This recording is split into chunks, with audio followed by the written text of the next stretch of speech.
¿Cómo estáis, mis guerreros y mis guerreras? A ver, esta semana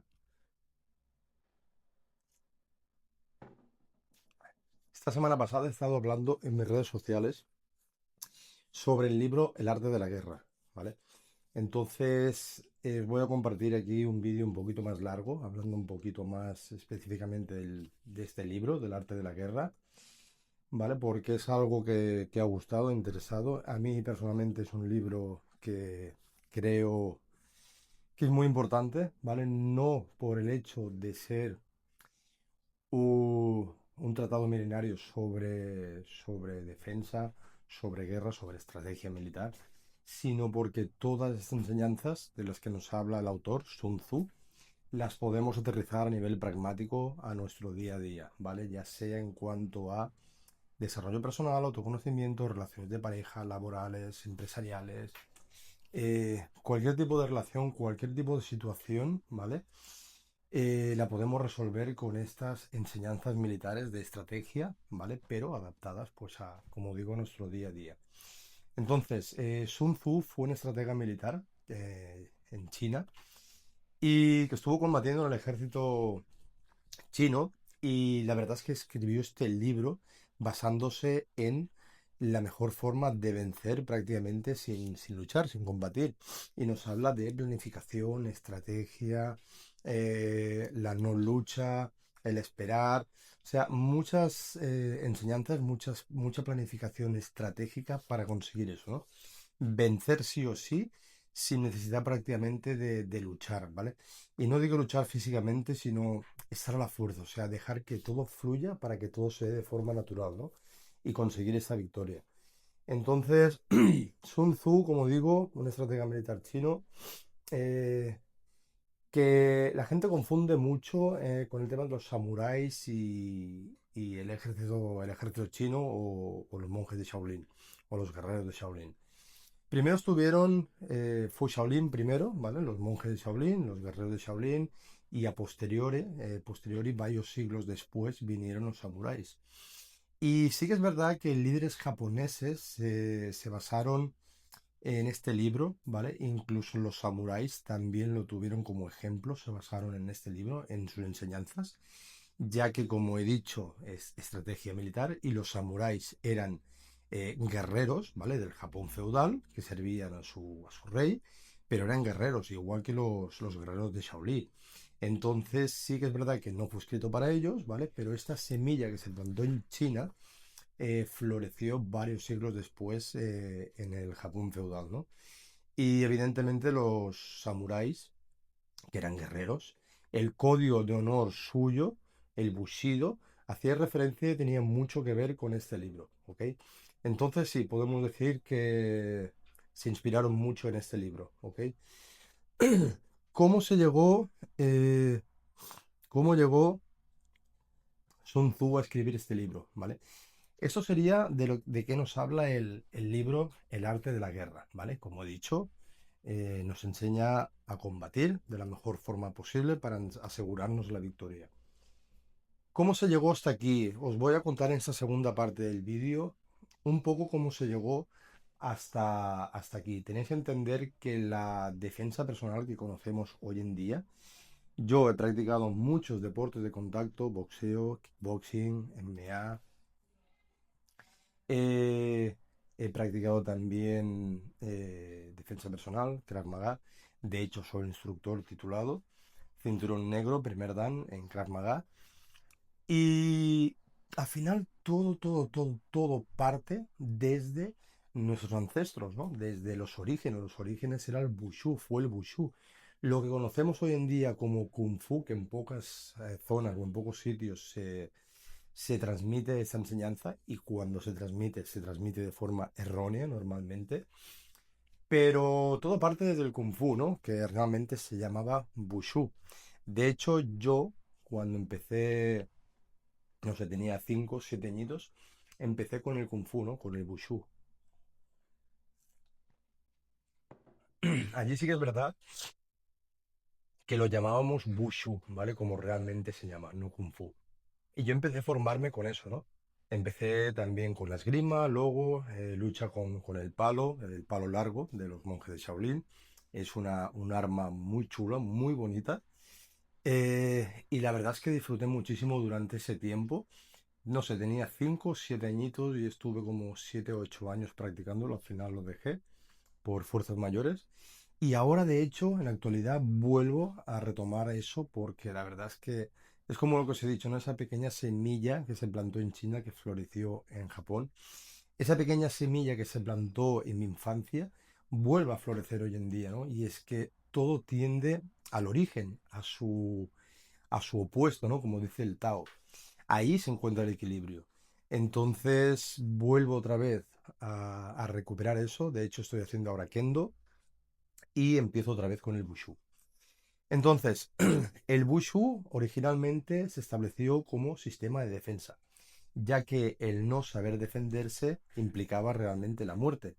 Entonces se usó el Wushu como sistema de defensa. Por eso os digo que toda defensa personal, todo deporte de contacto, todo parte desde ahí. La base, la madre es el Wushu. Eh, si miramos los diagramas antiguos, vemos reflejado en el dibujo una lanza y, y la acción de detener, ¿vale? En el dibujo. Entonces podemos decir que Wushu significa el arte de detener la lanza. ¿Por qué la lanza y no la espada? Como mucha gente preguntaría, ¿por qué no una espada? Una espada, claro, una espada es lo que nos muestran en las películas, pero realmente la lanza era el arma reina en cualquier campo de batalla de China. Entonces se usaba la lanza porque era muy larga y con esa lanza, con esa longitud que tenía, podías llegar muy fácilmente a tu adversario si la sabías dominar, incluso lanzarla, pero sí que con unos buenos movimientos conseguías llegar a tu adversario, ¿no? La espada era más corta, era más peligrosa, pero la lanza era el arma reina en los campos de batalla del ejército chino. Entonces, eh, sí que es verdad que esto fue evolucionando el Wushu y ahora os veréis por qué, ¿no? Pero evolucionó de tal manera que en muchas partes de China y de Asia se acabó llamando Kung Fu. Hubieron una serie de variaciones. Y realmente Kung Fu no es el arte marcial Wushu. Realmente Kung Fu se le puede decir a cualquier acto, o sea, cualquier cosa que hagas con disciplina, con conciencia, implicándote en cuerpo, mente y espíritu. Cualquier cosa que hagas con pulcritud, o sea, muy bien hecha, poniendo los 5 sentidos allí y tu cuerpo, tu mente y tu espíritu en eso, estás haciendo kung fu, ¿vale? Realmente sería eso. Pero como os digo, el Wushu, el arte de tener la lanza, también antes de llegar a este punto pasó por varias evoluciones y también se conoce como el camino del guerrero. ¿Por qué el camino del guerrero?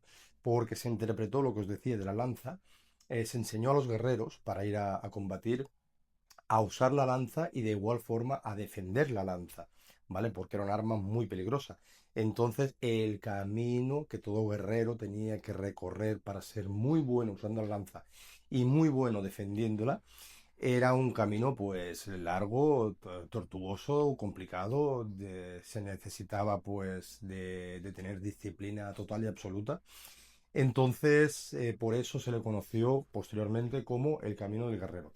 Y como os decía, al final, tantas variaciones, se acabó llamando Kung Fu, que la verdad es que no tienen nada que ver, que es como lo conocemos hoy en día. Entonces, primero se usó, ¿vale? Cualquier persona como defensa personal, como digo, luego se vio la gran capacidad de defensa que tenía la gente con este arte marcial y se introdujo en los ejércitos para ir a combatir, ¿no? Cualquier persona que era llamada al ejército para combatir y defender, pues se le enseñaba el Wushu, ¿vale? Entonces ya se usó durante mucho tiempo para combatir en los ejércitos y cuando China disolvió todos los ejércitos, el Wushu, ¿vale? Fue, digamos, apartado. Los soldados volvieron a casa con sus familias, con sus clanes, y allí se negaron a dejar de practicar eso, ¿no? Porque realmente les había salvado la vida. Y eso lo practicaban en casa, en sus clanes, les enseñaban todo eso a sus descendientes, ¿vale? Para que trascendieran el tiempo. ¿Y cómo se enseñaba? Se enseñaba mediante las formas, que son la danza de los guerreros. ¿Qué son las formas o la danza de los guerreros? Son todas estas técnicas de defensa del Wushu, pero entrelazadas con una especie de coreografía, ¿vale? Con una serie de movimientos muy bien planteados, ¿vale? Muy bien unidos para que no se olvidaran ninguna técnica. Entonces esas técnicas tienen una secuencia, ¿vale? Que al hacer la secuencia esta era mucho más fácil recordarlo, ¿no? Y que eso pasara de generación en generación, tanto en armas como en manos vacías, ¿vale? El combate se llamaba Sanda y luego estaba la parte de las formas, que es esto, para recordar las técnicas, y luego estaba la parte de las armas, ¿vale? Que las armas de igual forma tenían su parte de formas, ¿vale? Pero con armas, era lo mismo. Y sí que es verdad que cada clan tenía su variación, también influía mucho si era del norte, del sur, con lo cual el Wushu al final fue un arte marcial muy rica, con muchos cambios y todos eran buenos, al final se trataba de perfeccionar, ¿vale? El arte marcial. Y una puntualización, arte marcial. Marcial viene de técnica y arte de respiración, de meditación. Es meditación en movimiento usando técnica, ¿vale? Para que entendáis también un poquito el significado de lo que es arte marcial. Entonces, cuando volvieron a casa, como digo, se dedicaron pues a enseñar todo eso a los familiares, para que se tuviera descendencia, ¿vale? Que trascendiera en el tiempo. Luego hubo un momento en que China, el Estado, persiguió muchísimo a la gente que practicaba eso porque se había acabado la guerra, no querían que la gente siguiera con eso, se persiguió muchísimo, hubo mucho oscurecimiento en todo eso, mucha persecución, y toda esta gente se tuvo que refugiar en monasterios para seguir practicando esto. Tal fue el punto de persecución que mucha gente del mismo clan que no lo practicaba no sabía que la gente de su clan lo practicaba, ¿no? Imaginaros hasta qué punto hubo hermetismo en todo esto, ¿no? Para proteger todo esto. La gente tenía mucho miedo, estaba en los monasterios practicando todo esto y la verdad es que se dedicó en cuerpo, mente y alma a practicarlo. Hubo una temporada, hubo un momento, llegó un momento eh, en el que Bodhidharma, ¿vale? Un monje hindú llegó al templo de Shaolin, ¿vale? Porque sí que habían varios templos, varios monasterios, pero el más típico y de los primeros, el pionero, fue Shaolin. Y vio a todos los monjes en un estado bastante lamentable por el cansancio de tanto entrenar, tanto entrenar. Se dice que Bodhidharma estuvo 9 años meditando frente a una pared. Entonces, era una persona con unos conocimientos en meditación, en respiración muy profundos. Eh, Conseguía conectar con un estado muy profundo de supraconciencia, de conciencia, de meditación.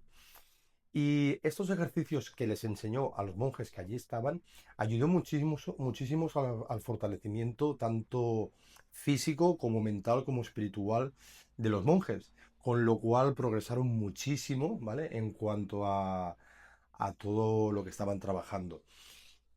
Otra puntualización es que el budismo, ¿vale? Está el budismo y el taoísmo. El budismo trabaja de dentro, o sea, de fuera a dentro, ¿vale? Trabaja en el cuerpo, luego profundiza en el interior, como pasó, trabajaron en el cuerpo, Bodhidharma le enseñó todo eso, trabajaron en el interior y luego volvieron a sacar todo eso hacia afuera, ¿no? Luego los taoístas, ¿vale? Que es otra filosofía oriental, ellos no, ellos trabajan de dentro hacia afuera, ¿vale?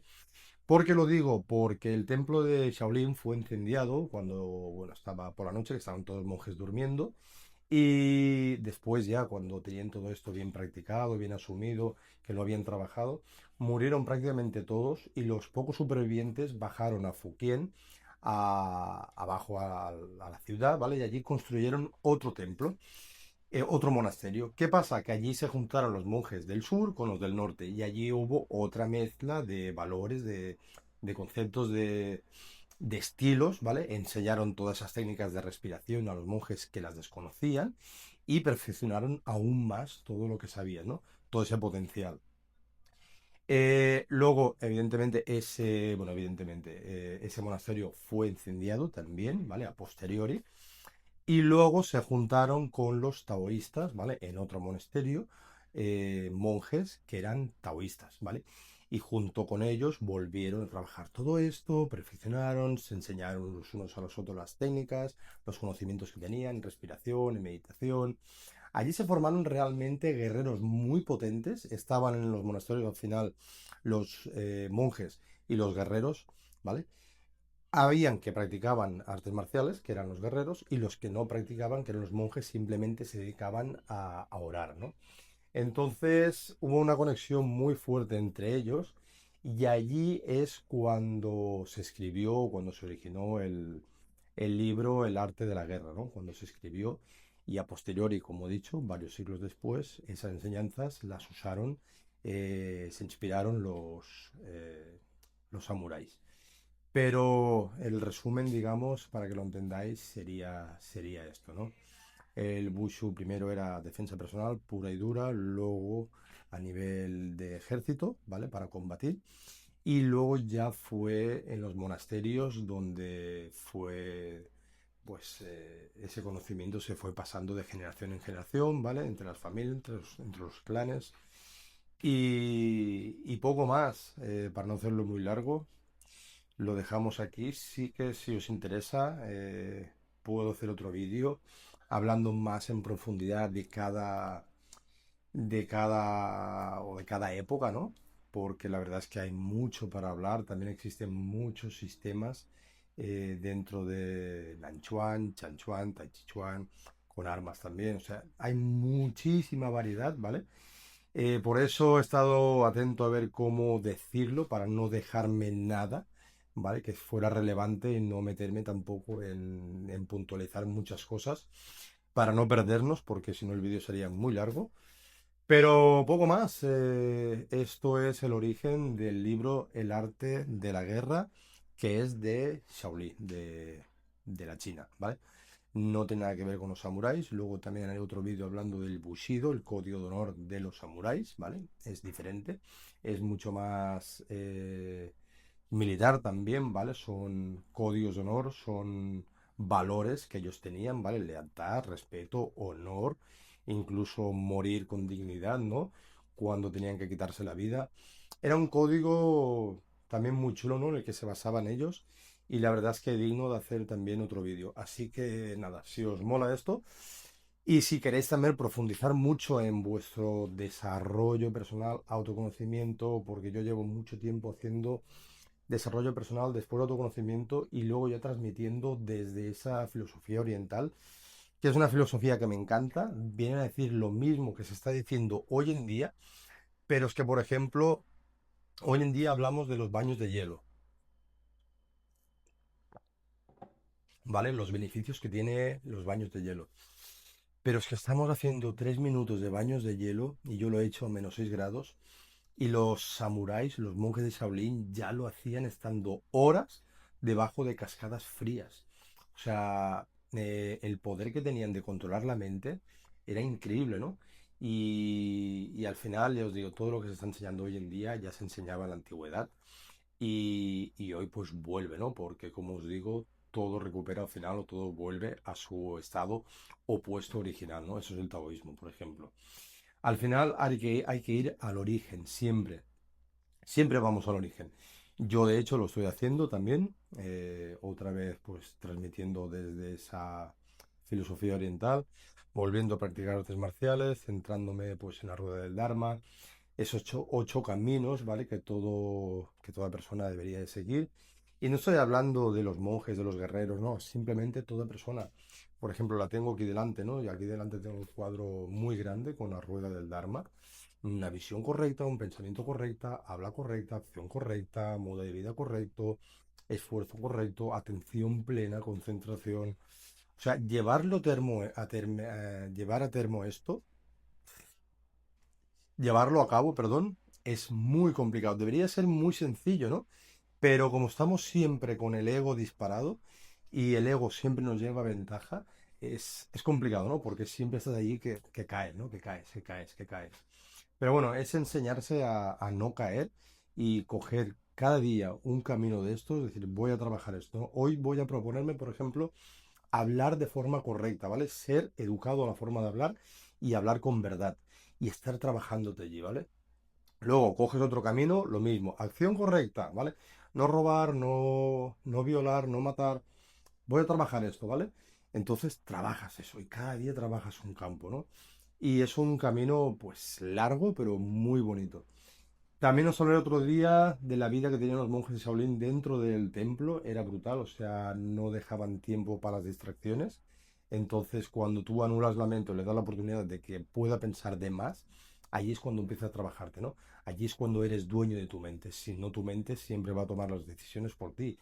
Entonces, os hablaré un poquito de esto, ¿no? Ellos tenían unos horarios, por ejemplo, a las 6 se levantaban, daban de comer a sus animales, a las 7 desayunaban, meditación, a las 8 el almuerzo, el entreno, el primer entreno, trabajo en el templo, segundo entreno, comida, y no había tiempo para distracciones, ¿no? Es una vida dura, pero con un propósito muy bonito. A mí es que me encanta la filosofía oriental. Y nada, chicos, lo dejamos por aquí. Os dejo por aquí también el enlace de mi comunidad de WhatsApp Guerreros Conscientes, donde transmito todo este conocimiento día a día. Y también os dejaré el enlace para acceder a mi página, o sea, a mi sala VIP online, ¿vale? Donde trabajo esto de forma online, en directo. Y poco más. Nos vemos en otro vídeo. Chao.